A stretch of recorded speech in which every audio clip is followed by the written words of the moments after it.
So I don't know if you see it where it says to you we're recording, but we are now recording. So if others join us, they'll just hop right in. So I'm going to start just like I do any other, whether we have 1 or 30 people in the room. Sure. So I'm Scott Hunt. I'm the adjunct for this course. This is my 4th year at ACE.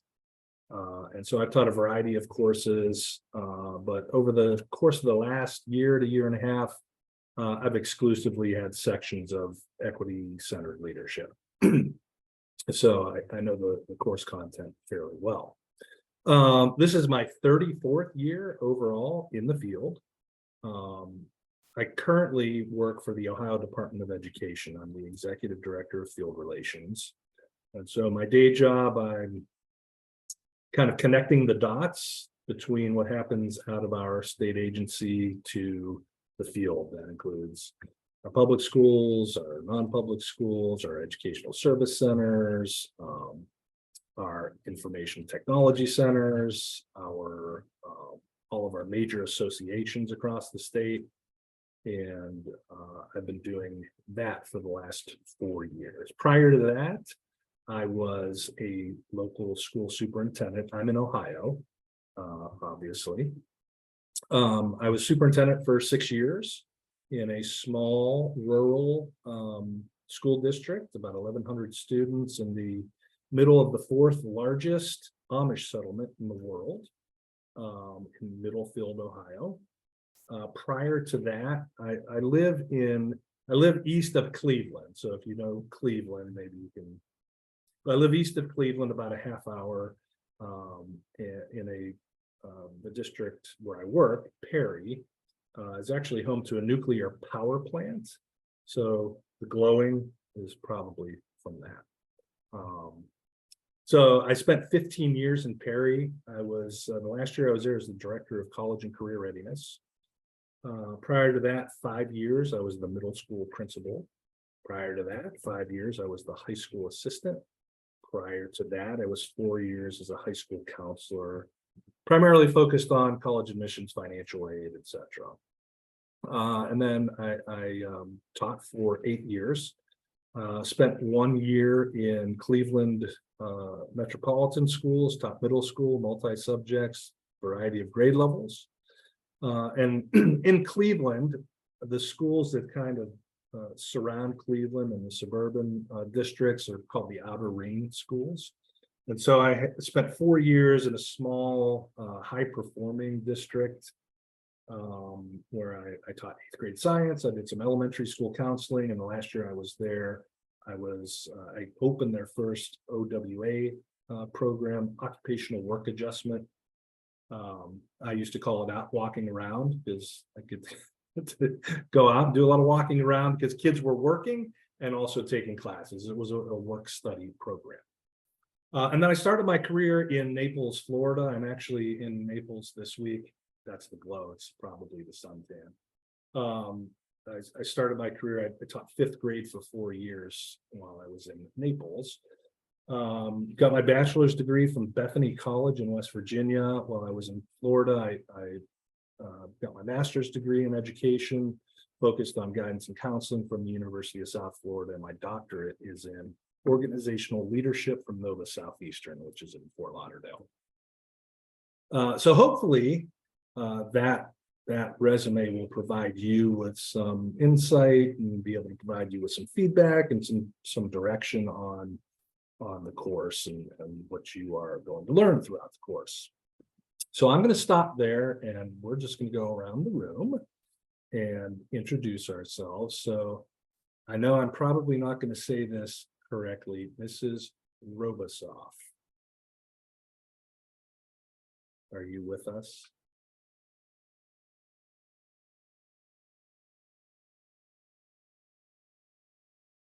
Well, if you can hear me, if you would unmute and turn your camera on. And Courtney, I'm going to let you go ahead and introduce yourself.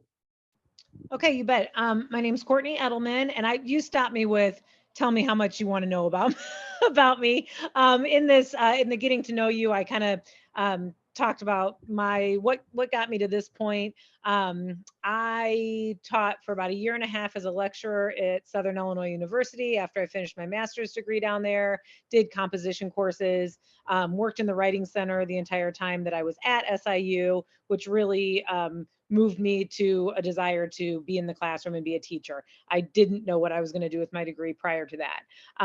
I got placed as a student teacher. I came back to ISU to get my teaching certificate, which put me back in Central Illinois. I grew up in I live in Bloomington now, grew up in Springfield, Illinois. Got placed in the Morton School District as a student teacher. That was 20 years ago, and I'm still in that same building. 17 years of that was in the classroom as an English teacher, and the past 3, I've been in that same building as an instructional coach. Nice, good.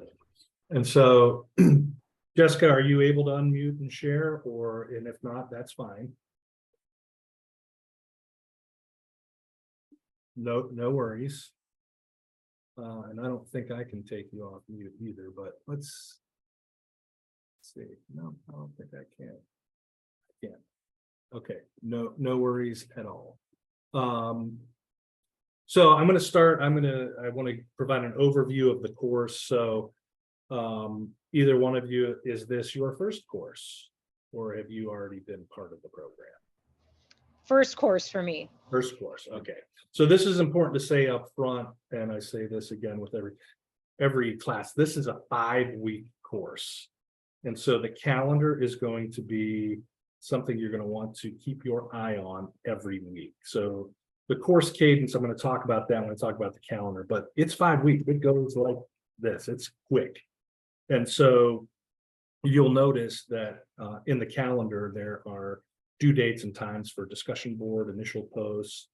In my announcements, I'll tell you, going to give you the time frame for posting to your peers, and then when the assignments are due. So I'm going to share my screen, maybe.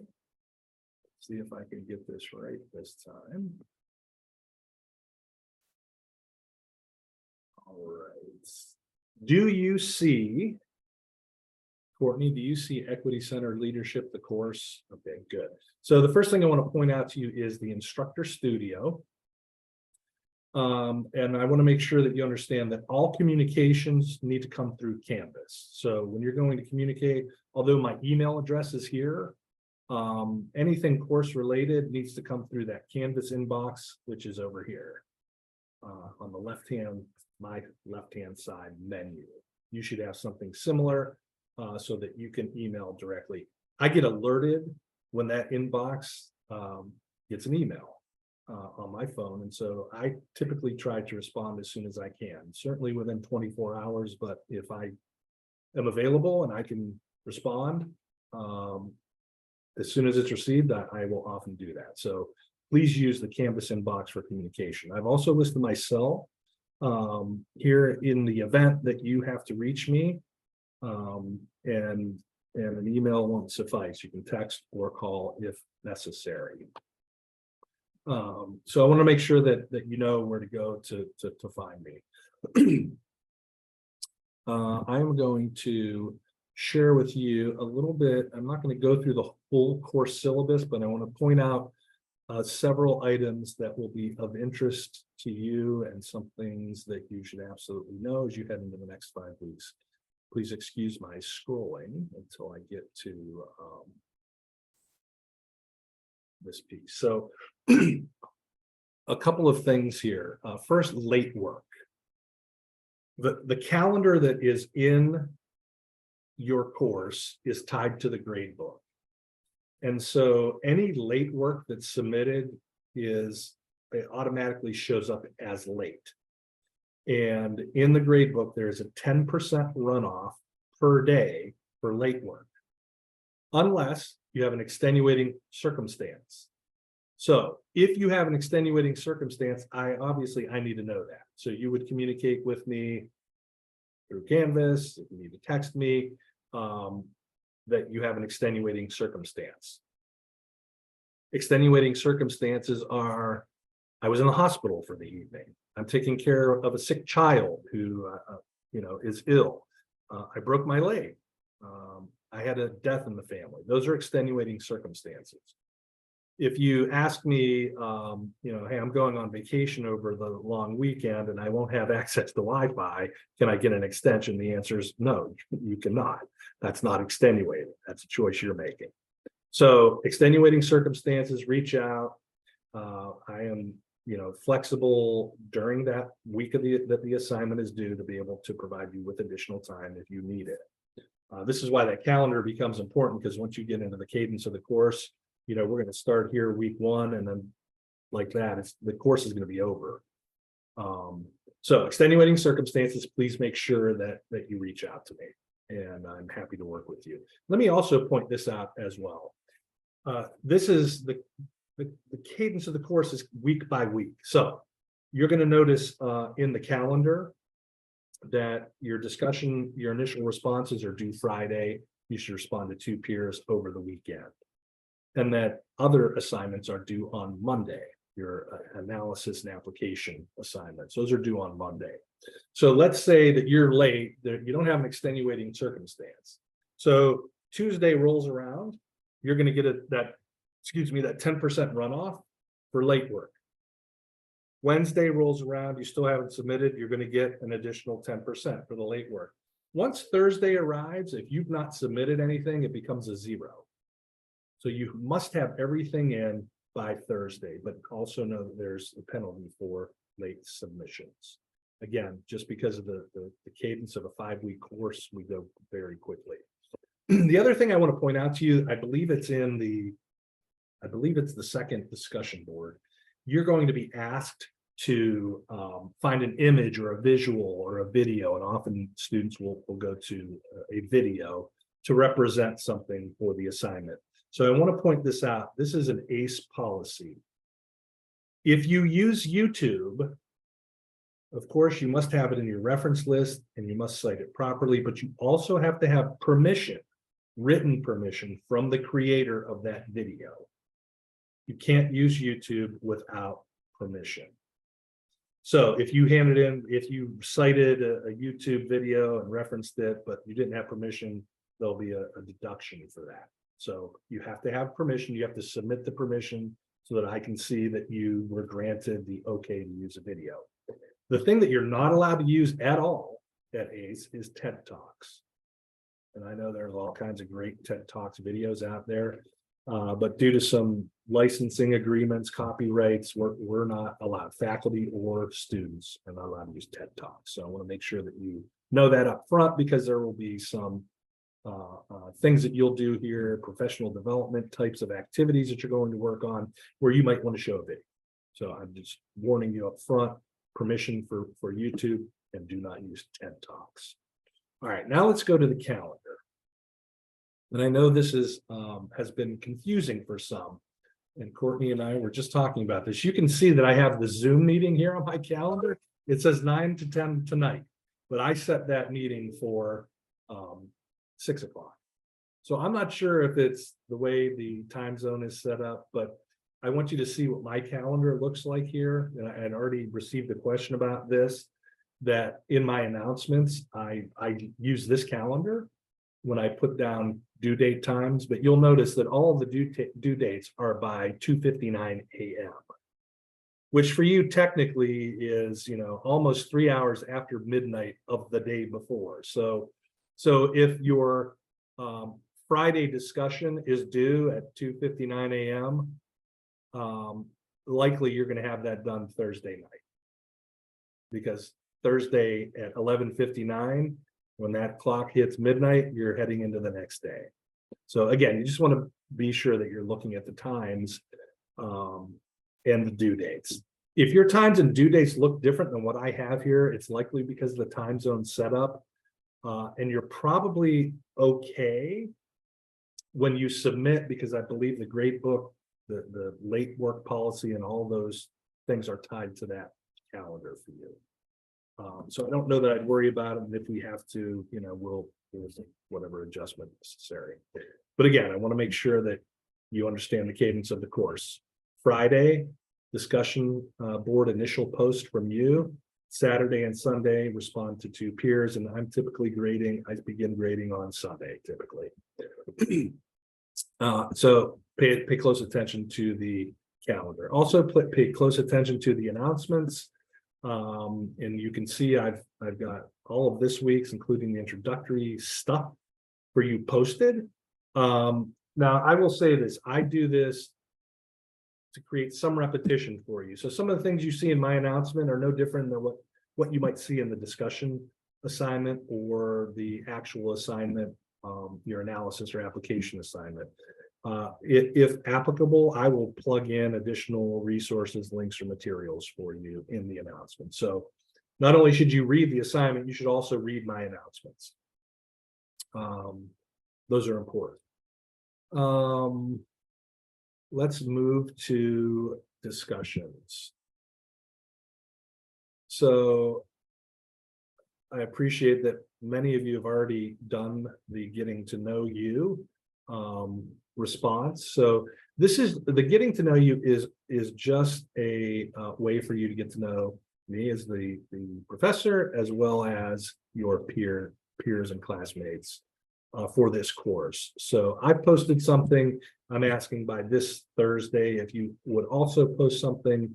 That would be great. There's no grade for this. There's no rubric applied. This is just simply getting to know you. It's a good way to make some connections with your classmates as well.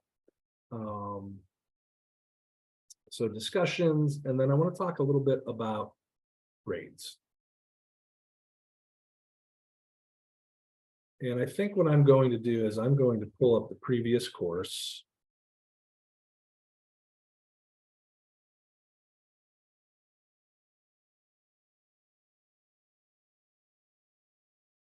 Because I just want to share with you how I do grading. So as I said, typically I begin grading on Sunday. And in this section, there are 33 students. And so I am required to make sure that all grading is done by Thursday. And typically I'm able to do that every week. But I also have 2 sections of this course. So you might have to be patient come Wednesday morning if you're wondering where your grade is. I'm probably likely still working on it. But let me talk to you about grades and also the announcement about grades. There are a couple of links to videos on how you can view feedback. So I'm just going to go to this first individual, and I want to point out a few things for you in my view of the grade book. So I want you to notice that when you submit work, I see your written work. And so in this particular assignment, you can see where I've provided feedback. And I'll do it exactly like that in your papers. Now, there is a specific way for you to view that. That's where I point you to the announcements to watch the video link on how to get to the paper feedback. So I do feedback if required or necessary for you on the paper. I also provide in the rubric commentary if necessary. And I'll either click on it for the full points or I'll deduct points if you're missing items. And I also will provide you with some feedback in the rubric. So on the paper, in the rubric, and I always provide some overall comments on the assignment. So we don't do kind of pre-work and go back and edit. Once you submit, you've submitted, it gets graded, and then we're on to the next week. So I want to make sure that you're aware of that too. We don't go through different iterations for the assignment. So you're going to have to be, kind of on top of that calendar, making sure you're kind of following that cadence for the work that needs to be submitted. And we don't do additional pre-feedback to get you to get the perfect paper or assignment. So that's what the grade book looks like. And let's go back to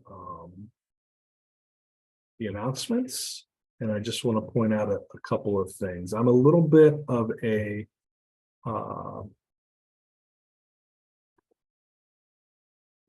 stickler for APA format. And so I do spend a little time, and you'll notice in your papers that I'll provide feedback on APA formatting. But if you go to the announcements, I provide, a lot of information and resources in terms of APA format. And this is very important that you are formatting your work properly, most especially when it comes to citing scholarly references. So I want you to notice a couple of things here that I want to make sure that you understand as you are submitting assignments. And I'm going to kind of loop back to that syllabus because I missed a piece that kind of fits in here anyway. But one of the things that will happen when you submit your assignments, it has to go through Turnitin. And Turnitin is a site that will provide me with a similarity score, a percentage. It'll tell me your paper was 35% similar to many other papers that have been submitted to Turnitin. Now, that doesn't mean you've done anything wrong in terms of academic integrity or plagiarism. But what it does mean is that there are other papers out there that have similar words or phrases. As long as you cite properly, you're okay. But I do look at that similarity score. I would tell you that 20% or below is probably where you should be when you are looking at your Turnitin similarity score. So one thing you don't want to do is find yourself plagiarizing, using other people's words without citing them properly. So the other piece of this is that Turnitin does not review links or images or scanned pictures. So everything that you submit should be in a Word document, in a PDF, or a PowerPoint. Google Docs and links are not acceptable and they can't be reviewed. Now, could you use a Google Doc or slides and turn that into a PDF and submit it? You could, but links outside of Canvas do not work. One thing that I'll also point out here about the PowerPoint presentations, and this will be spelled out specifically in 2 of the assignments where you'll develop a PowerPoint, is that you have to submit the slide and the speaker's notes. And again, there's some specific directions for you, but I want to put that on your radar so that you understand that. I also want to point out at the bottom of this, I've attached the APA Basics Manual for you. It's very useful. And I would say in this type of a course, there's no need to be complex in how you're trying to format or use references.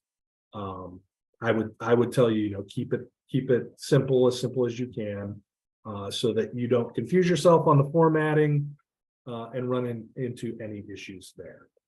And again, you'll see in the announcements that I'll require 3 to 5 scholarly references for your work. Okay. So I buzzed through a lot of information. I don't think that I've missed anything. I'm going to stop sharing. And then I want to say just a few things. And Jessica, thanks. I'm seeing that this is your second course, so you have a little bit of experience today, so that's great. I'm going to assume because you're in this pathway that at some point you're looking to be a building principal, central office administrator. Is that true? Not true? That's correct. I can I was able to figure out how to get my Great. audio to work on my phone. Excellent. Why don't you do a quick introduction? Tell us again where you're at and what you do. And So I am currently a 9th grade English teacher, and I before that was at a junior high where I taught for about 4 years at the 6th grade and 7th grade level. And then I made that transition to 9th grade, and I've been teaching for 8 years altogether. great, thank you. And Yeah. you're also aspiring to be a building principal, assistant principal, dean of students, etc.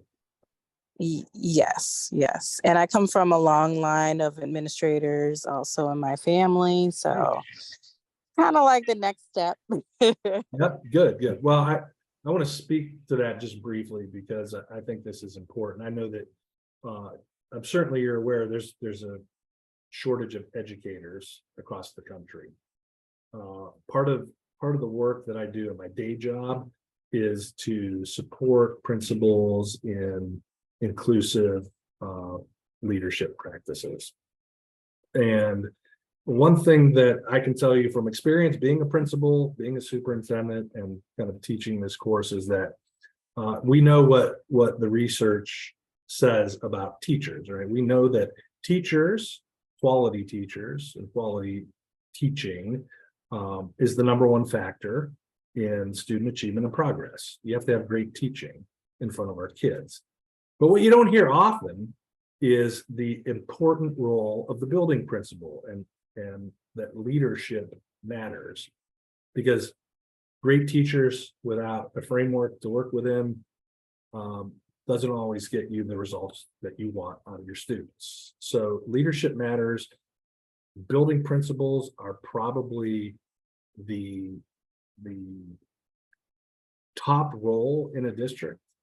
And again, I can tell you, I've been a superintendent and I didn't do all the work that my principals were doing. They were boots on the ground, leading their staffs, providing the professional learning for them, working with them to make sure students' needs were met.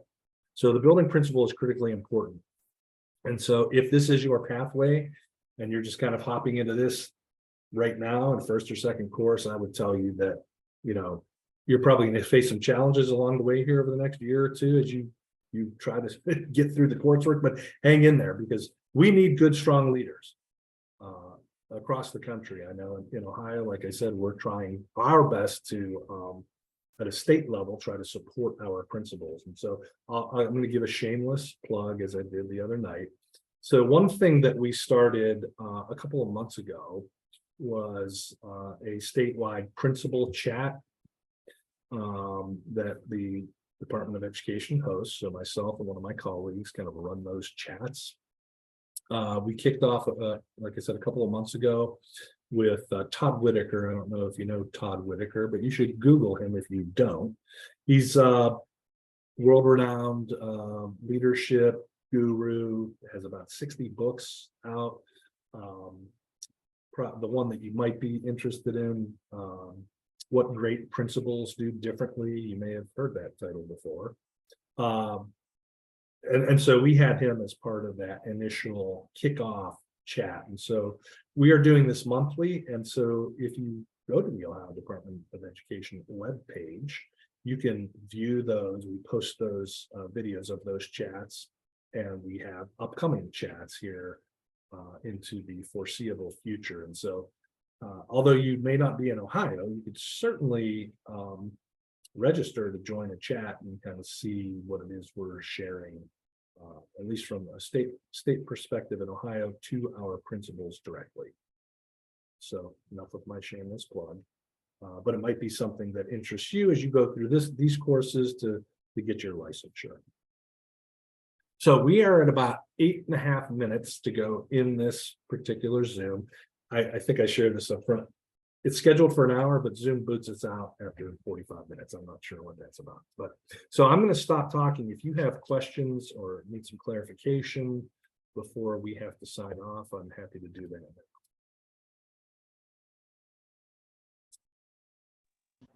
I think I'm in pretty good shape with things. I've navigated things.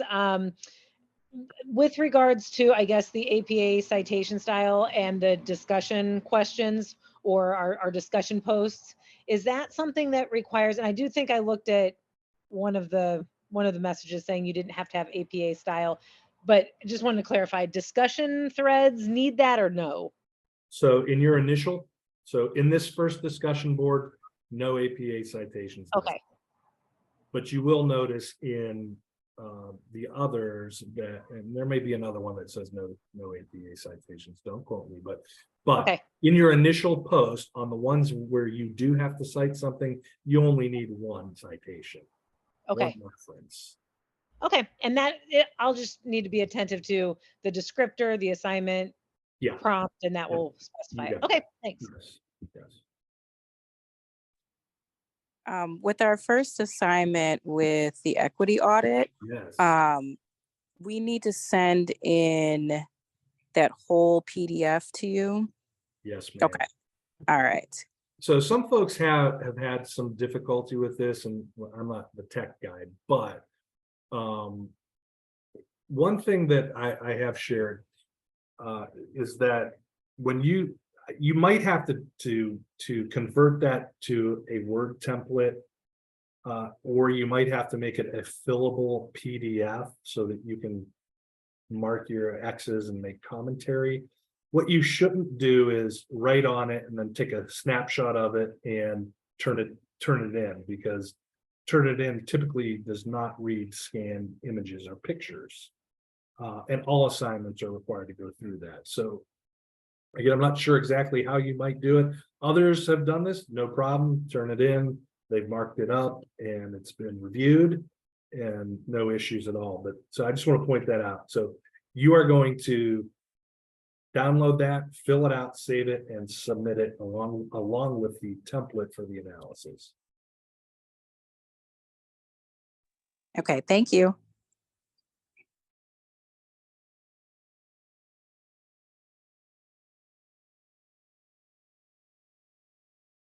Other questions? I'm trying to give sufficient wait time.